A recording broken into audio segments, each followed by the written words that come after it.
Kailangan ko siyang buksan, guys. Ayan. Kasi ayan, oh, tumunog. Hindi ko alam baka nabasag na ba to o hindi. Buksan po natin, guys, ha.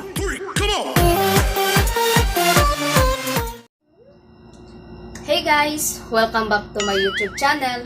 Ngayon guys, mag-haul po tayo at ipapakita ko po sa inyo kung anong nangyari sa in-order ko sa Shopee. Actually guys, nanghinayang talaga ako sa pera kasi ano kasi siya guys, sobra siyang nabasag. Pero, ito guys, ipakita ko to sa inyo. Ito guys, ito po siya guys. Dapat kasi guys, ito po yung wire niya guys. Ayan.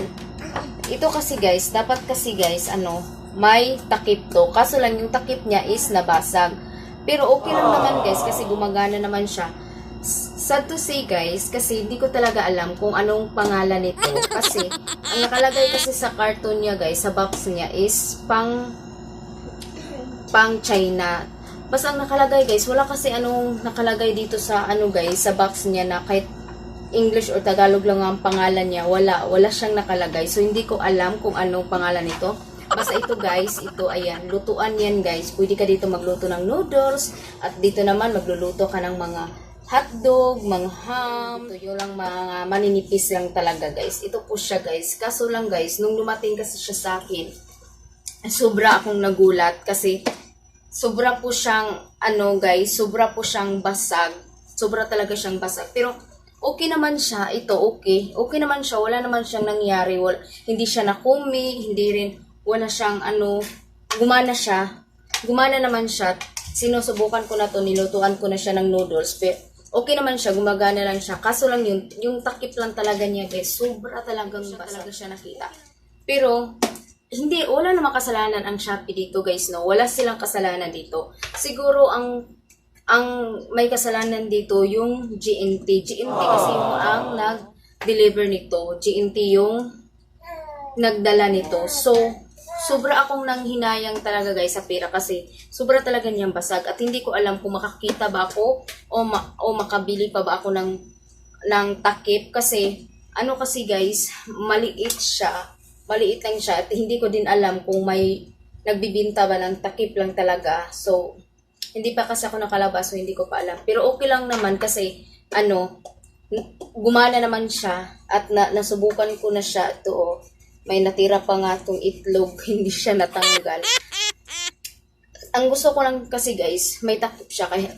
Kaya habang kasi nagluluto ka dito ng yung mga noodles, yung may mga sabaw-sabaw, hindi siya tatalsik dito. Kasi dito kasi magpiprito ka dito Kahit anong gusto mo, mga itlog ba yan, mga ham, mga beef loaf yun. Hindi yung tubig matatalsik dito kapag may takip siya.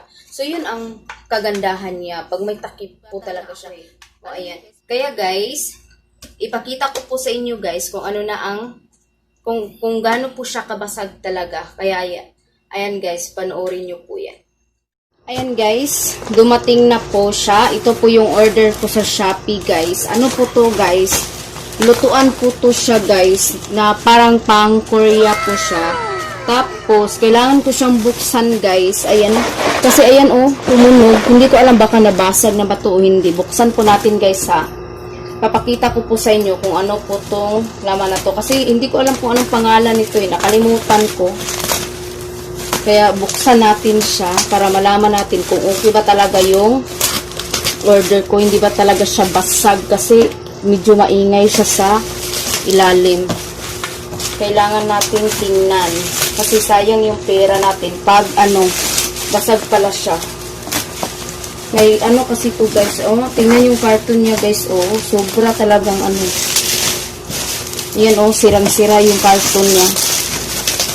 Ayan guys Sira-sira po yung carton niya talaga guys. Ayan, sobrang sira Ayan guys hindi ko alam guys. At dito din sa ilalim guys, ayan. Naku, patay guys, basag. Oh no! Oh no! Guys! Ayan po, basag po siya. Ayan guys, tingnan nyo. Kalukat to. Oh no! What happened this? Ayan guys. Tingnan nyo, no. Sayang ang pera ko dito guys. Sobrang basag talaga siya. Yan guys ha, ipakita ko po talaga sa inyo guys ha, kung ano na talagang nangyari guys. Ayan. Down ko lang yung camera ko guys. Ayan guys, ayan po yung nangyari sa kanya guys. Sobrang basag niya. Oh no! Sayang ng pira ko dito guys. Ayan po yung carton niya guys. Oh, sobrang basag talaga. Ang nag-deliver po nito guys is GNT. Ano bang nangyari sa inyo? Oy, sayang yung pira ko talaga guys. Oh, tingnan nyo. Tingnan natin yun guys ha. Yan guys. Kunin natin siya. Ito kasi yung in-order ko guys. Aray. Ayan. Ayan guys. Oh, tingnan nyo guys. Oh. Sobrang basag niya talaga. Ayan. Ayan po yung nangyari sa kanya guys. Oh. Ayan. Oh, diba?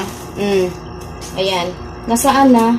Oh, ayan. Ito na lang yung ano guys. Oh.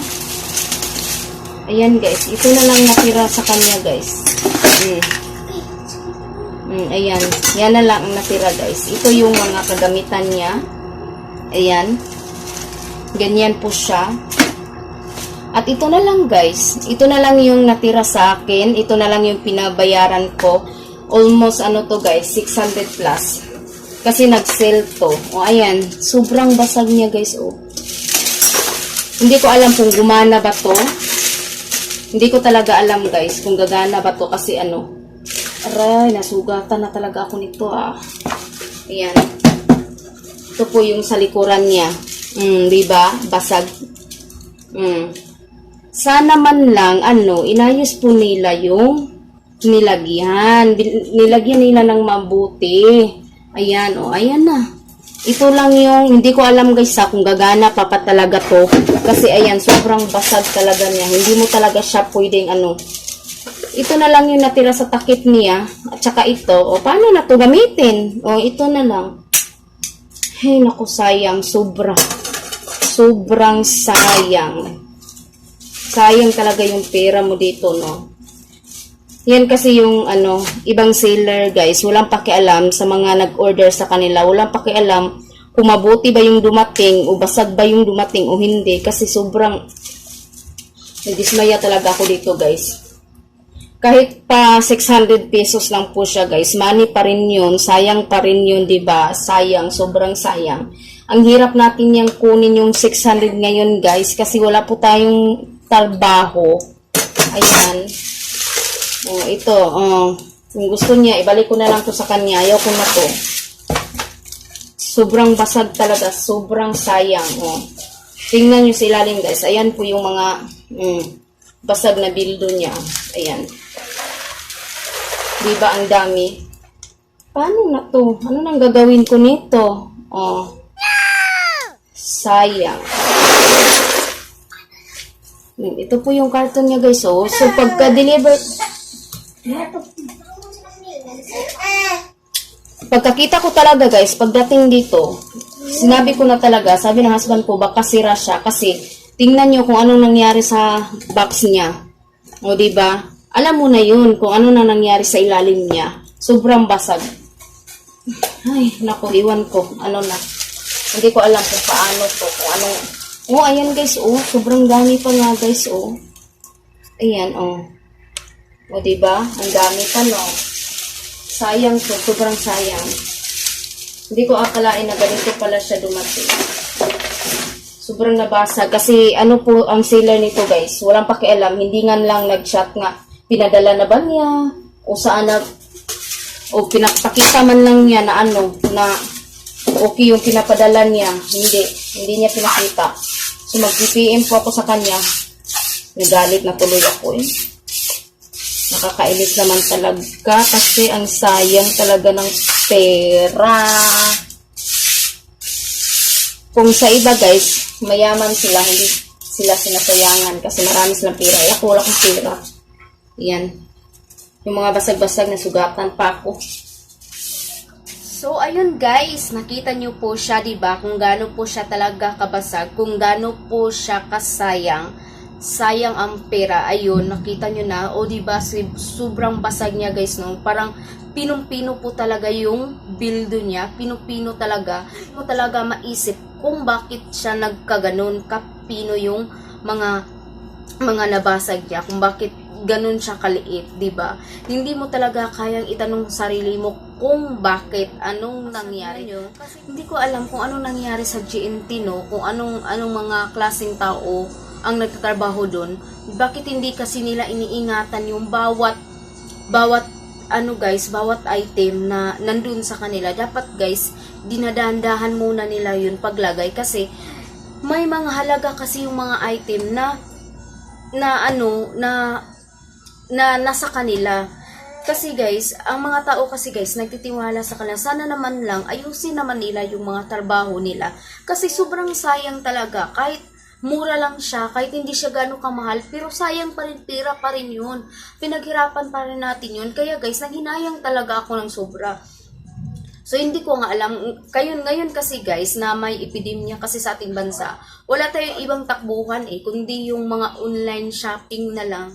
Doon na lang tayo o-order kung ano yung gusto natin. Doon na lang natin kukunin lahat. Kasi wala tayong oras para lumabas at takot din tayong lumabas kasi nakakatakot naman talaga nung dumating sa ating bansa ngayon, no? Yung sakit na to, sobrang nakakatakot siya. So, wala ka ng choice kundi sa online ka na lang talaga aasa at sa online ka na lang talagang bibili. Kaya sana naman, no, ayusin naman nila yung mga trabaho nila kasi sobrang sayang yung pera natin Nagbabayad naman tayo ng tama. Binabayaran natin yung mga seller natin na tama. Bakit hindi nila gawin yung trabaho nila din na tama? Dapat fair po talaga. Yun ang nangyayari. Yun yung ang gusto kong mangyari. Nagawa niyo sa item ko. Pero wala na akong magagawa. Nandito na to at binayaran ko na. So no choice na ako. So magpasalamat na lang talaga ako na gumana pa talaga to. At magagamit ko pa talaga kahit wala po siyang takip. So guys, kaya guys, dito na po nagtatapos ang ating haul. Dito na po yung nagtatapos ang ating shopping haul. So kaya guys, thank you so much for watching.